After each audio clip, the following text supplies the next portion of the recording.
Bengali eating হাউসে আপনাদের সকলকে স্বাগত। আপনারা কে কে কচুরলতি খেতে ভালোবাসেন?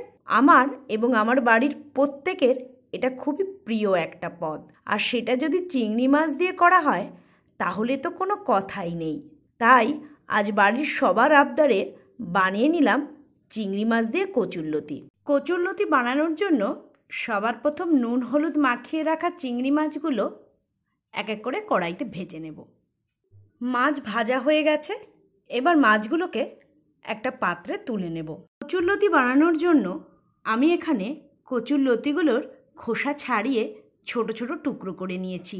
এবার কড়াইয়ে তেল গরম হলে ফোড়নের জন্য কালো জিরে আর কাঁচা লঙ্কা দিয়ে একটু নাড়িয়ে চাড়িয়ে কচুরলতিগুলো দিয়ে দেব।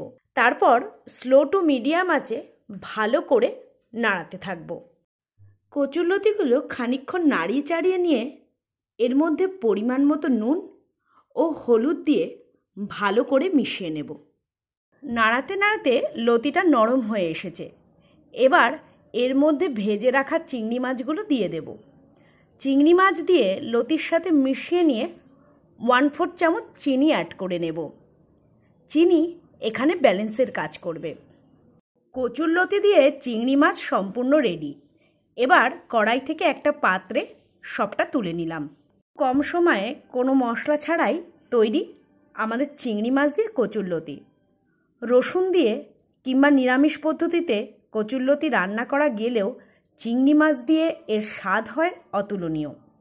আপনারা কি এই রান্নাটা এইভাবে বাড়িতে করেছেন? না করলে এখনই ট্রাই করে ফেলুন। এরকম আরও রেসিপি পেতে সঙ্গে থাকুন।